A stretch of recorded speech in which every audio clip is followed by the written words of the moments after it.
A recent large-scale study found that roughly 1 in 5 married couples haven't had sex in the last year. Not because they stopped loving each other, not because the attraction disappeared overnight.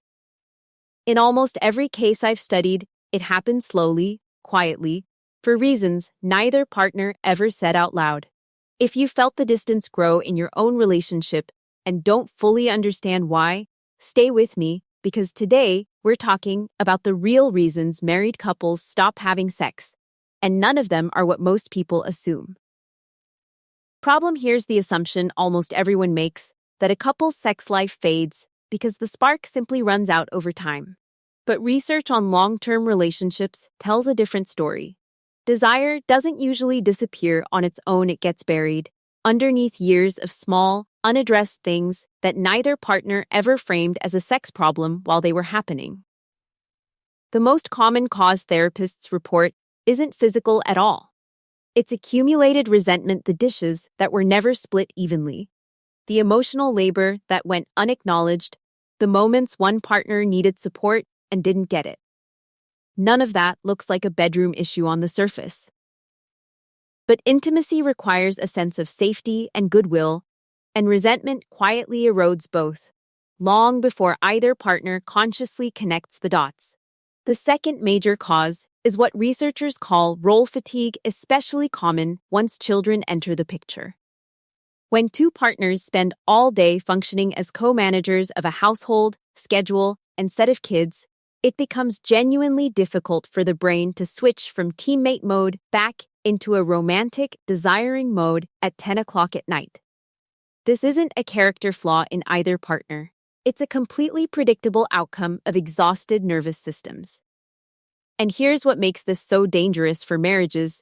Because no one names the real cause, couples usually respond to the symptom instead of the source.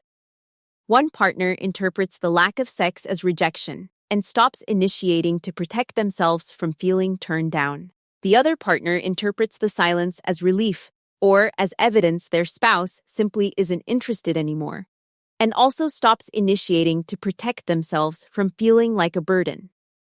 Now you have two people who both still love each other, both still want intimacy on some level, and both have independently, quietly agreed to stop trying without ever discussing it out loud. This is what therapists call the silence spiral, and it can go on for months or even years. Each month that passes makes the conversation feel more awkward to start, which makes couples less likely to start it, which extends the silence further. Meanwhile, physical factors are often layered on top, making an already fragile situation worse. Chronic stress elevates cortisol, which directly suppresses the hormones responsible for desire in both men and women. Poor sleep does the same. Certain common medications, antidepressants, blood pressure medications, can significantly reduce libido as a side effect that doctors don't always mention proactively. So, a couple already struggling with emotional distance is frequently also fighting an uphill physical battle they don't even know they're fighting. Solution here is what actually works, based on what marriage and sex therapists consistently recommend, and none of it requires either partner to feel blamed. Name it without blame. The single most effective first step is one honest sentence. I've noticed we've drifted here, and I miss that closeness with you. Said without accusation, this sentence alone breaks the silent spiral more often than any single other intervention. Separate affection from sex. Couples who reintroduce simple, low-pressure physical affection, a hand held during a walk, a real hug that lasts more than 2 seconds, consistently report that desire returns gradually once physical closeness isn't only associated with the pressure of performance. Address the resentment directly, outside the bedroom. A weekly 15-minute check-in where both partners share one appreciation and one frustration prevents small grievances from silently accumulating into the kind of resentment that kills intimacy over years. Rule out the physical layer. A simple conversation with a doctor about medication side effects, thyroid function, and hormone levels can uncover a fixable physical cause that no amount of emotional repair alone will solve.